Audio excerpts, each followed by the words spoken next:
Hello, in this video, I'm going to talk about the Durand Line. It's a British colonial era disaster that is left for Afghanistan.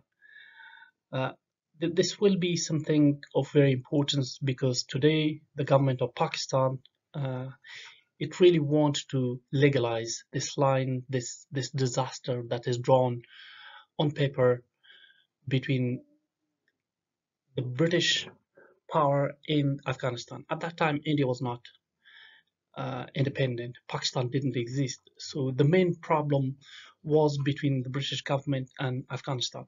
So this line was drawn there and it created a lot of problems. We're going to talk about the agreement itself, and then also we will give some reasoning why this is not legit today in Pakistan has to return the land to Afghanistan back.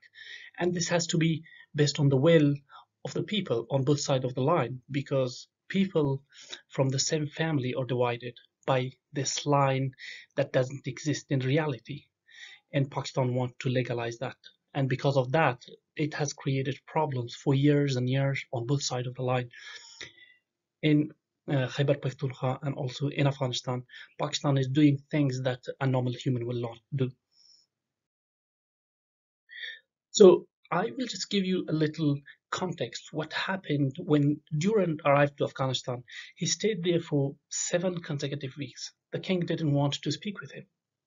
But once he found the opportunity, he took a paper, he just drew a line for around 1600 miles from the east part of Afghanistan to the Pakistan border, to the Iran border.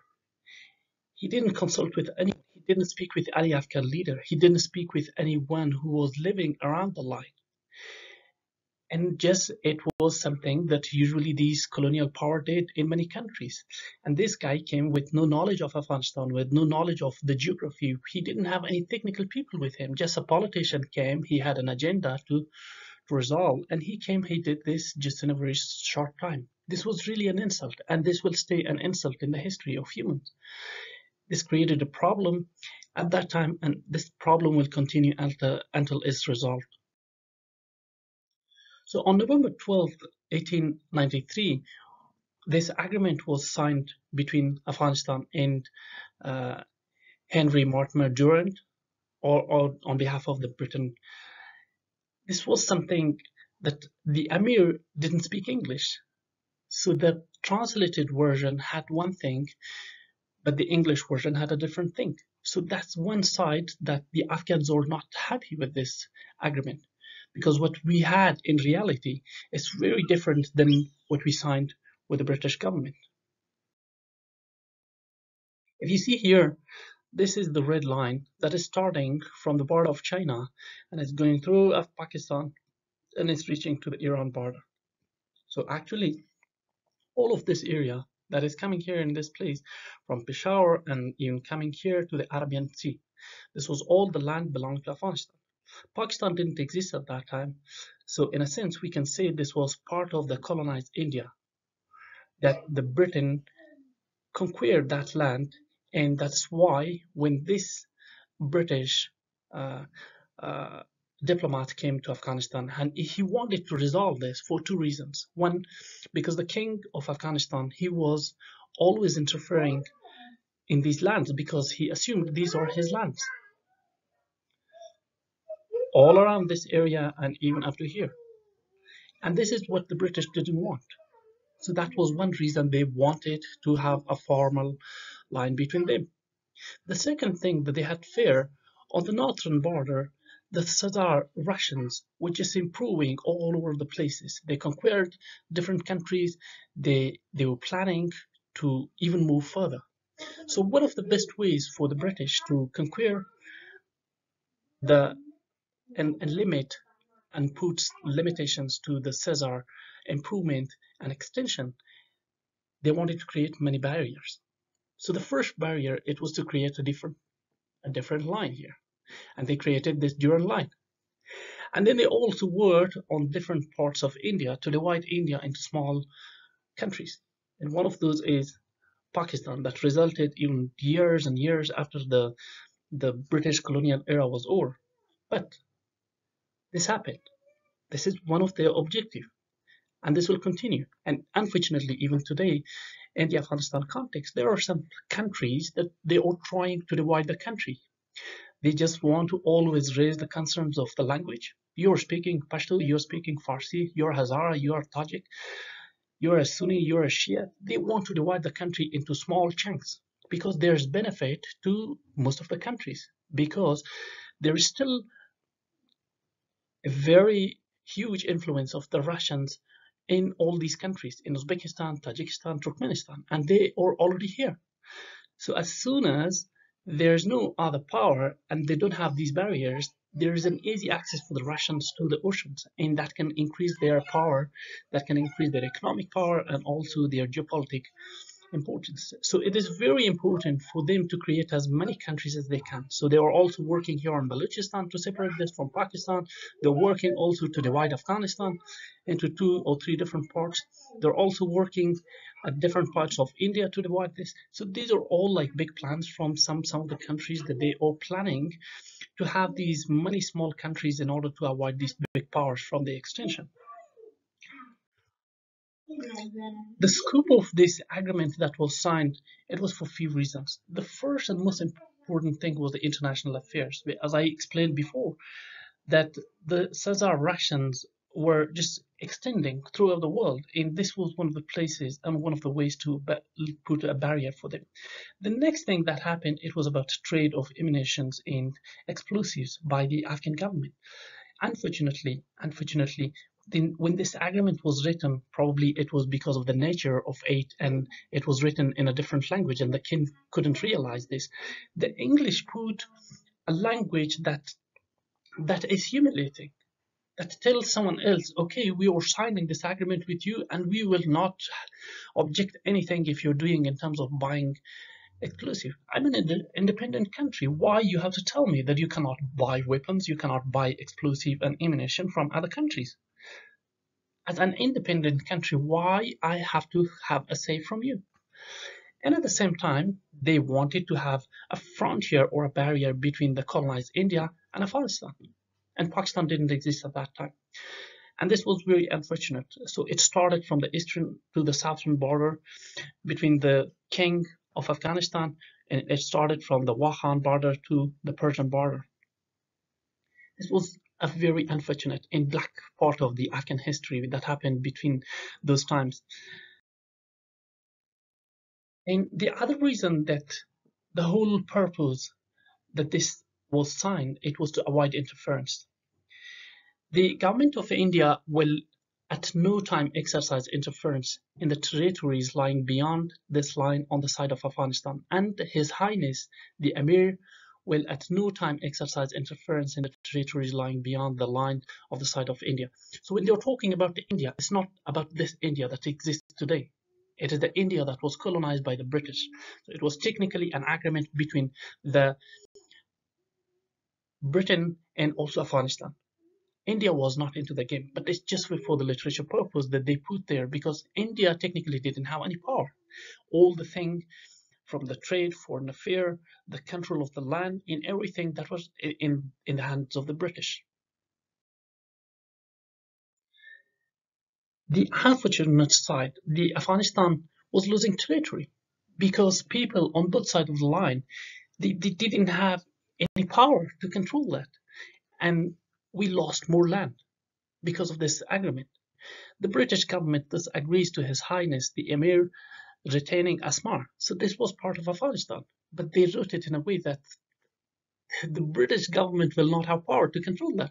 It was already part of Afghanistan, so why you have to write this? And the valley above it.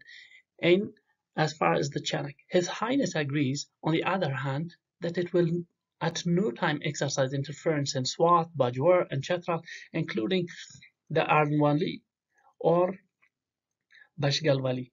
The British government also agrees to leave to His Highness the Burmal track as shown in the detailed map already given to His Highness, who relinquish his claim to the rest of the Waziri county and the Dawar. His Highness also relinquish his claim to Chage. This is very, very, very stupid. At that time, when the king of Afghanistan My understanding is that it was written in English and he didn't understand this. And that's why he just signed on it. But otherwise, I don't understand which good in sound mind would accept this, that you will take all this land, all these people who are full of Pashtuns, who are full of the Afghans, who are full of the people who are all living in one country. Now you're drawing a line and you're telling them that you do not have control over your people. Why? Because I'm controlling you. Why? Because there are resources that I can take benefit of it. The rights of people on the two sides, it was never understood. It was never understood. Though they have written here something to like to have a point on this, but unfortunately, it was never realized. They write that the front line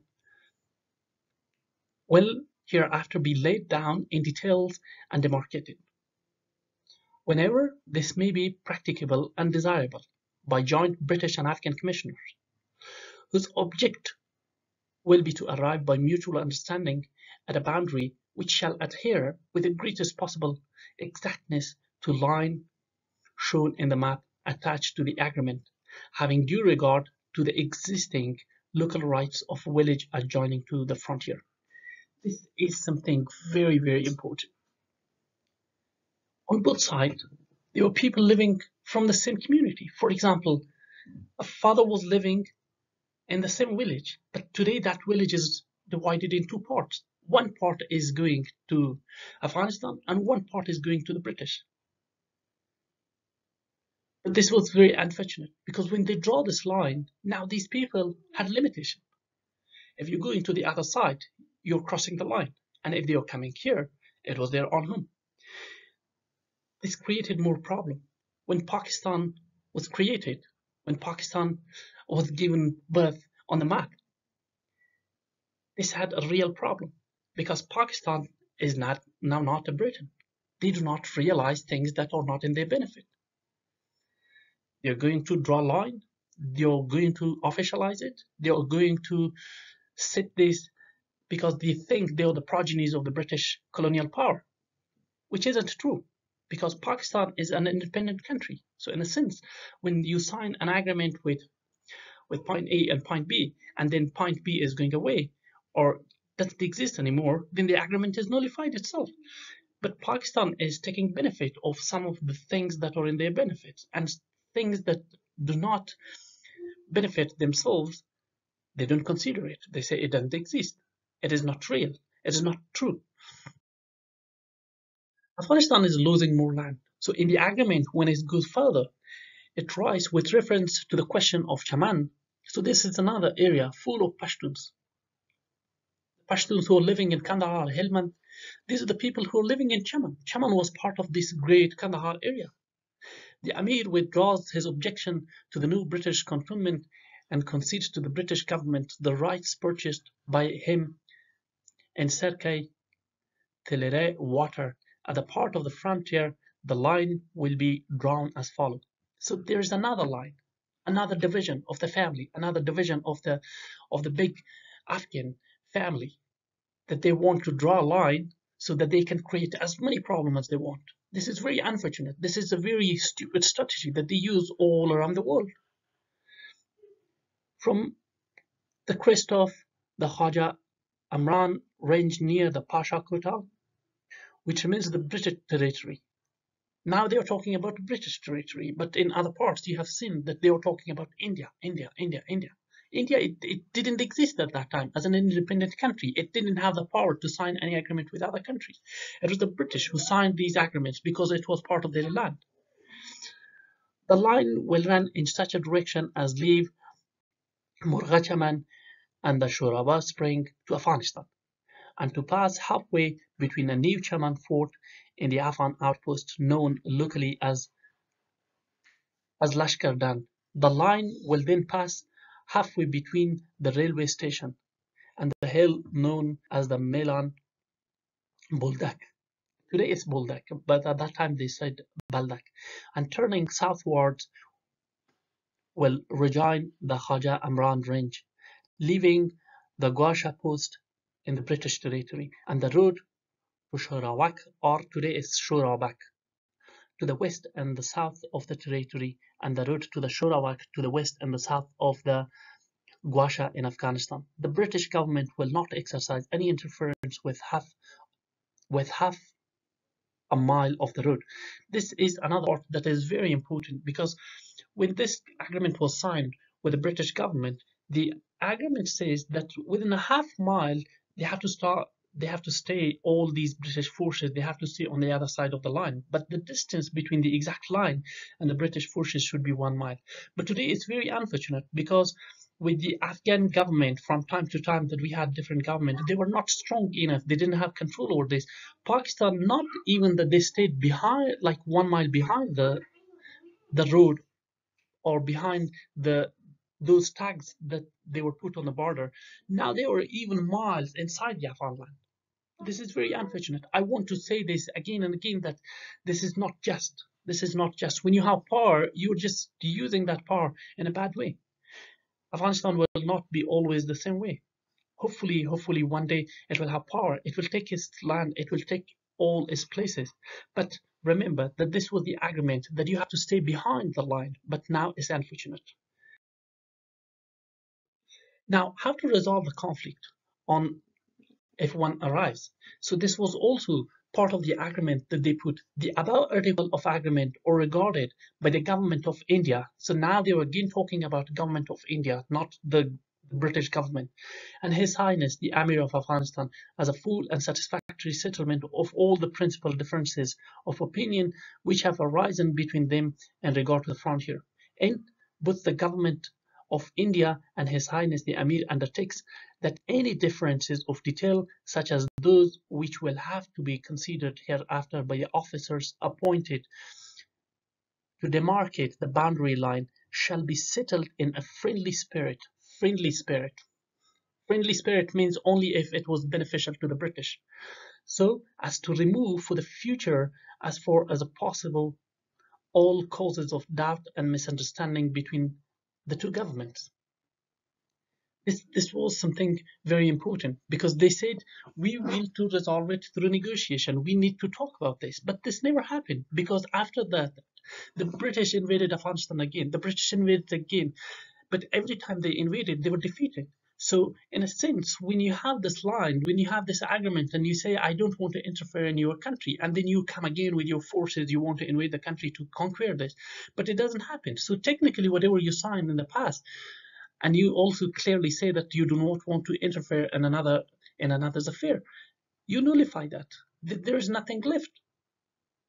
But it still exists. We say the Durand Line exists. This is very unfortunate, because of the weak Afghan government existed throughout the history. Freedom of the Afghan president. Being fully satisfied of His Highness' goodwill to the British government and wishing to see Afghanistan independent and strong. So this is one of the places that the British government considered Afghanistan independent, because they always thought wherever they go, that is part of their colonial country. That's part of their colonial power. That's part of their resources. Now they will go to a country, they will use all of the resources, and they will say, you're part of me. You don't have any authority. Like they went to Africa, they went to many other Asian countries. They did this. But with Afghanistan, because they were defeated several times, they realized that it is difficult. And they said, now you're independent. We don't want to accept or to consider you as an independent country. You are independent. You are not colonized. The government of India will raise no objection to the purchase and import of His Highness of munition of war. So this is something stupid. I don't understand why the king of Afghanistan at that time agreed to that, because when I'm signing with you, I should be free as an independent country. I don't need to take guidance or approvals from country X and from country Y, though it's very unfortunate in today's world we have these Security Council of the United Nations. They have the same bullying power, but at that time, what the British did, it is the same thing that they signed.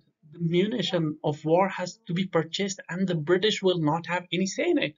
That's stupid. That's absurd. And they will themselves grant him some help in this respect. Further, in order to mark their sense of a friendly spirit in which His Highness the Emir has entered into the negotiation, the government of India undertake to increase by the sum of 6 lakh of rupees and year the subsidy of 12 lakh now granted to His Highness. So this is another way of bribery. Whenever we're talking about corruption in acts of corruptness, especially in the government. So at that time, this was one of the things that the British used on both sides, in India and also in Afghanistan. They were bribing these people in power. For example, in Afghanistan, the king or the children of the king, they always bribe them. They give them money, they give them advices. Okay, if you do this, we will take you to power, we will take you to the throne. And they did the same thing with the Indians, with these people who were who were in power in India. They would give money to some people and then they would misuse their power to use the rest of the Indians. So this was one of the things that they gave money to the king. So they were giving 6 lakh or 600,000 and now they increased it to 1,200,000 a year, which didn't continue because when you have the agreement, you have to continue giving that. So now I would say if this agreement we say, like let's say with Pakistan or India or with Britain, if you think that this agreement exists and this has to continue, then where is the money? Why nobody gives this money? And where is the record of it? Afghanistan position from past up to today. So now we're talking about the concerns of the Afghan government. Even if the government in Afghanistan history, some of them were strong, but most of them were not strong enough to defend the people, its people on the other side of the line. But during the India partition in 1947, Afghan government expressed his concern about the Durand Line first to the UK, because UK was the person or the entity that started this disaster. And later cast a negative work when Pakistan was joining UN membership in 1948, because that was the time when UN recognized Pakistan with its border, with its people, with its religion, with its flag and everything. So this was the time. And Afghanistan voted negative. Afghanistan said, no, we don't agree with this. 2 years later, after the establishment of the Pakistan in July 1949, the Afghan parliament anonymously passed a resolution nullifying the covenant signed by Afghanistan and British India. So it's referring to the agreement that we presented in the previous slides. They said that is nullified. They voted, the Afghan parliament came together and they said, this is nullified. We don't agree with that. That's bogus. And they declared the Durand Line a bogus and fictitious border. It doesn't exist. So now we're talking, I will give you a few reasons that why this agreement is nullified. The first thing, the Durand Line Agreement, including the subsequent Anglo-Afghan treaties upholding it, were invalid because Afghan rules were coerced by British pressures. So as I gave you a few examples of the bribing money, giving money to the king, and also the language they used, because this was something that they didn't have any knowledge of it. They didn't have any resources, and someone will come from Britain, a high-level official will come and he will just draw something on a paper and will give it to you. Okay, but this is your agreement. If you don't do this, I will put sanctions on you. I will put these limitations on you. And this is something that is happening in today's international bullying. This was something that happened at that colonial days as well. The Durand Line is a reminder of how Afghans was cheated by the British and the artificial border was created whose legitimacy is questionable. So when the legitimacy of that was questionable at that time, it's questionable today. So therefore it's also nullified. If anything is questionable in the law and in the eyes of the law, you can have anything concrete and exact. So that's why it is nullifying that fact.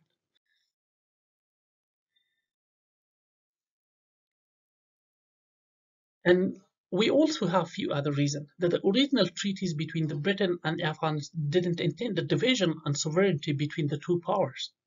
That was also the thing that they put in the agreement. It was not dividing these two countries, and that the agreement was capable of repudiation under the terms of the 1921 treaty that the Afghanistan had invoked. with class in 1949. So that's what I referred to before, that the Afghan parliament decided unanimously, and they said this is fictitious border. We don't agree with that. And that under the doctrine of rebus sic stantibus, the treaties establishing the Durand Line were invalidated by the independence of India, because the importance of this theory or the doctrine of rebus sic stantibus. We signed the agreement between two countries. It was Afghanistan and Britain. But today, Britain doesn't exist. When India got its independence from Britain, this was nullified based on this legal doctrine. That the state practice of Pakistan and Afghanistan over the closure of time has prevented the Durand Line from acquiring the status on international boundary, demarcating sovereign territory. So this was something that we considered in the past, that because this is not a real line, so Pakistan never took an action. But unfortunately, during the past decade, they started these boundaries to officialize it. They're starting to raise like an official border. They are asking now for visas, which was not a requirement, because when you have your son on the other side of the line who was living there, or your father here, why you need a visa? Because someone cheated on your government, someone created these laws that one day you will have these. That the tribes on Pakistan's side of the lines were not given full right of self-determination by being offered the right to join Afghanistan at the time of the Indian independence in 1947. Another reason that we assume and we think and we are sure that there was no way to give a voice, to give a say to the people who were living on the other side of the line. So at that time, it was part of that Great Britain power. But when India got its independence, they never asked these people, okay, guys, you were part of Afghanistan. Do you want to join your country back? But they didn't say that. They never asked that. And until there was a separation of India and Pakistan, they again never asked, because when this separation between the Muslims and the Hindus, they came, this big mass migration happened from India to Pakistan and from Pakistan land to India. They never asked these people, hey guys, you're part of Afghanistan. Would you like to join them back to like emigrate to your land, to your mainland, or to stay here? But we will have the boundaries on this side of the Indus River. They never asked it. That the 1893 treaty was obtained under duress and that it was thereby invalid. So this is an important thing, the duress, because we always think that the British had more power, like through bribery or political power or international power, that they were putting pressure on the Afghan king and the kingdom, and that's why we consider it invalid. That the 1893 treaty was not properly ratified by the government of Afghanistan at that time, because the understanding is that we had two different versions. We have the local version for Afghans and we have the English version, and both were not signed, because when you don't have that, there is always opportunity to fake that, to change the language.